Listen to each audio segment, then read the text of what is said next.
Hello students, again welcome to our video lecture classes. Now today we are going to discuss about working principle of equipment of sterilization of milk. जो किस principal पे work करता है, जो हमारा sterilization का equipment होता है वो किस प्रिंसिपल पे वर्क करता है वो हम देखते हैं। तो उसका थोड़ा सा इंट्रोडक्शन देखते हैं। We know milk is a highly perishable commodity. Milk जो है वो जल्दी ख़राब हो जाता है, ठीक है। It's myriad nutrients makes it extremely favourable medium for the growth of micro organism. क्योंकि मिल्क जो है, हम बोलते हैं मिल्क एक कंप्लीट फूड है, तो उसमें सारे न्यूट्रिएंट होते हैं जिसके कारण माइक्रो ऑर्गेनिज्म जो होते हैं उसको एक स्थान मिल जाता है अच्छे से ग्रोथ करने के लिए, क्योंकि उसको सारे न्यूट्रिएंट वहीं पे मिल जाते हैं। तो मिल्क में माइक्रो ऑर्गेनिज्म की ग्रोथ बहुत जल्दी होती है। आप देखते हैं कि अगर हम मिल्क को 12 घंटे या सुबह शाम जैसे हम मिल्क को गर्म नहीं करते तो वो क्या होने लग जाता है, ख़राब होने लग जाता है। वही है, माइक्रो ऑर्गेनिज्म उसमें ग्रो होने लग जाते हैं। क्योंकि फेवरेबल मीडियम है मिल्क उनके लिए। तो it is therefore essential that milk is subjected to certain processing treatment for enhancing its keeping quality and ensuring safety to consumers। तो इसीलिए हमको मिल्क को बहुत अच्छे से हैंडल करना चाहिए, है ना। सैनिटाइज और साफ़ सफाई का ध्यान रखना चाहिए, मिल्क को प्रॉपर हैंडल करना चाहिए, है ना। Thermal processing is the most prevalent preservation process employed in the dairy and food industry। सबसे पहले तो जो फूड इंडस्ट्री होती है उसमें मिल्क जैसे आता है या कोई भी लिक्विड फूड होता है उसमें थर्मल प्रोसेसिंग की जाती है। थर्मल प्रोसेसिंग एक बहुत ही प्रचलित विधि है सारे माइक्रो ऑर्गेनिज्म को किल करने की, है ना। Starting from pasteurisation which is a mild heat processing technology in bottle in package sterilization emerged as a means of extending shelf life of milk for several weeks at room temperature। ठीक है, जब हम उसको heat treatment दे देते हैं तो फिर हम उस कीपिंग क्वालिटी उसकी बढ़ जाती है, हम उसको लंबे समय तक स्टोर करके रख सकते हैं रूम टेम्परेचर पर। Considerable change in nutritional and sensory quality due to severity of heat treatment in this process restrict its application to only special milk। जब हम हीट ट्रीटमेंट देते हैं तो स्वाभाविक सी बात है उसके अंदर कुछ ना कुछ तो न्यूट्रिएंट का लॉस होगा, जो हीट सेंसिटिव न्यूट्रिएंट है उसका लॉस होगा, ठीक है। Ultra high temperature processing relatively processing now new processing know-how became popular as it uses very high temperature 140 degree centigrade for short time 2 seconds to sterilize milk, such as time temperature combination ensure minimal change in the product quality।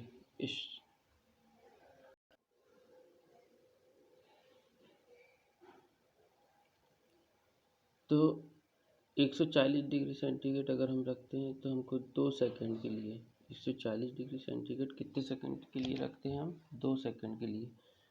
किस जब हम slice करते हैं milk को, such a time temperature combination ensures minimal change in the product quality.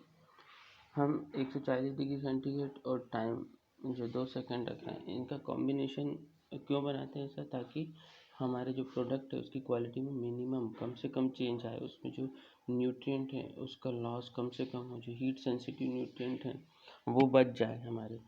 Sterilised milk is then packaged in sterile container under aseptic condition to prevent post-processing contamination। The product thus obtained has very long storage life। ऐसा नहीं कि हमने उसको slice कर दिया तो हमारा काम ख़त्म हो गया। स्लाइस करने के बाद हम उसको जो जिस भी कंटेनर में डालते हैं वो कंटेनर भी हमारा क्या होना चाहिए, free from pathogen, free from micro organism, है ना। जो हार्मफुल माइक्रो ऑर्गेनिज्म उससे फ्री होना चाहिए हमारा कंटेंट। तो उसके लिए हम उसको वॉश करते हैं, पहले रिंस करते हैं, है ना, और उसको सैनिटाइज करते हैं उस बॉटल को जिस या पैकेज जो पैकेट है जिसमें हम उसको फिल कर रहे हैं मिल्क को या किसी भी लिक्विड फूड को, वो फ्री फ्रॉम माइक्रो ऑर्गेनिज्म होना चाहिए, फ्री फ्रॉम पैथोजेंस होना चाहिए। ठीक है, तो स्लाइस करने के बाद हमारा काम यही ख़त्म नहीं हो जाता है। द प्रोडक्ट दस obtained has very long storage life. उसके बाद ही हमें प्रोडक्ट का डिज़ायर्ड लाइफ जो हमें चाहिए वो मिलती है, फिर हम उसको लंबे समय तक स्टोर कर सकते हैं। अच्छा, स्टोरेज की बात क्यों चल रही है? क्यों? क्योंकि हमको कमर्शियल स्केल पे हम बात कर रहे हैं, है ना? तभी तो हम उसको लंबे समय तक प्रिजर्व करके रखेंगे, तब तो उसको अच्छे से सेल कर पाएंगे ना। क्योंकि ऐसा थोड़ी है ज़रूरी कि आज ही बना मिल्क और आज ही पूरा पूरा सेल हो गया। तो उसको टाइम लगता है सेल होने में, कम से कम 2 दिन या 3 दिन, तो उसकी सेल्फ लाइफ इतनी होना चाहिए। तो हम वो सैनिटाइजेशन से उसको स्टरलाइजेशन से उसको बढ़ा सकते हैं। स्टरलाइजेशन क्या होता है? Sterilised milk refer to a product obtained by heating milk in a container in a commercial cooker retort to temperature of 110 to 130 degree centigrade for 10 to 30 minute. Sterilization में मैंने बताया था जैसे टेम्परेचर जो होता है वो अबव 100 डिग्री सेंटीग्रेड होता है। 100 डिग्री सेंटीग्रेड के ऊपर ही होना चाहिए जब स्टरलाइज होता है, और उसका टाइम जो है वो 10 to 30 मिनट होता है। This process is also referred as This process is also referred as in container sterilization। तो स्टरलाइजेशन, अगर हम डेफिनेशन बात करें, sterilised milk refer to a product obtained by heating milk in a container in a commercial cooker retort to temperature of 110 to 130 degree centigrade for 10 to 30 minutes। The process is also referred as in container sterilization। Sterilized milk is generally intended for prolonged storage at room temperature up to 6 month. अगर हम sterilise कर दें milk को, देखो कितना उसका life बढ़ जाती है। 6 महीने तक हम उसको रूम टेम्परेचर पे रख सकते हैं, है ना। The major objective of heat sterilisation, इतना इम्पोर्टेंस है स्टरलाइजेशन का। The major objective of heat sterilisation is to destroy microbial and enzymatic activity. हमको क्या करना है? स्टरलाइजेशन हमारा मेन एम क्या है, हमारा ऑब्जेक्टिव क्या है, मेजर ऑब्जेक्टिव मेन एम क्या है हमारा स्टरलाइजेशन का? हमें माइक्रोबियल और एंजाइमेटिक एक्टिविटी, या हम ये कहें हम पूरा डिस्ट्रॉय करते हैं माइक्रोबियल जो भी एक्टिविटी है या माइक्रोब्स जो भी हैं उनको हम टोटल डिस्ट्रॉय करते हैं स्टरलाइजेशन। और पाश्चराइजेशन में क्या करते हैं?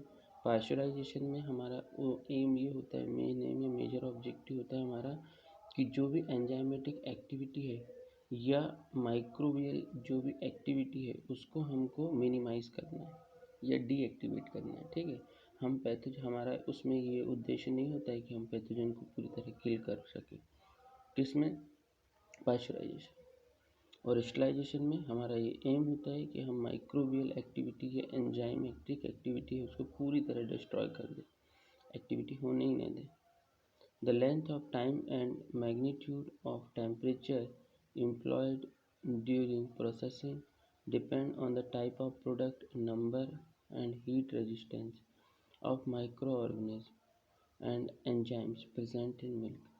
The heat resistance of microorganisms of enzymes is generally evaluated in terms of D value. एक D वैल्यू होती है, Z वैल्यू होती है जो आपके सिलेबस में भी नहीं है, हम सिर्फ D वैल्यू और Z वैल्यू क्या होती है बताते हैं।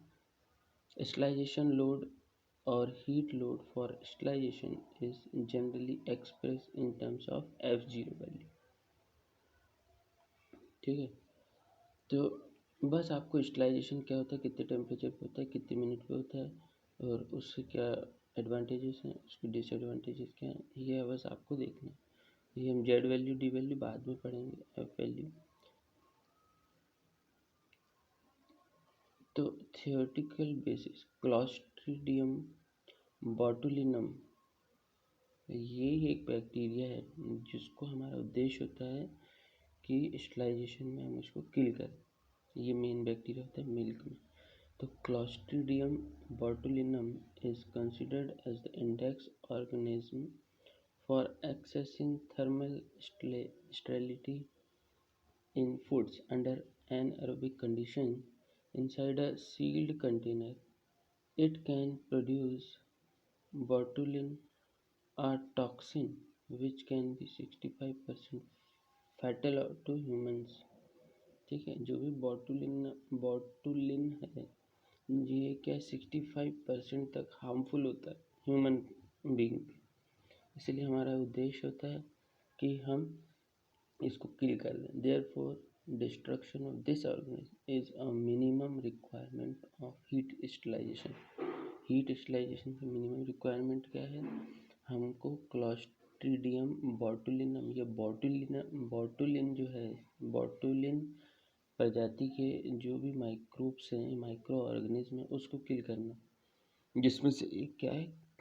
Clostridium botulinum. Requirement of heat sterilisation as milk is a low acid food, जिसे pH is greater than 4.5, it is recommended to achieve 12 decimal reduction. ये सब नहीं हमको पढ़ना, सिर्फ आपको ये ऊपर की जो 4 लाइन है वो ध्यान रख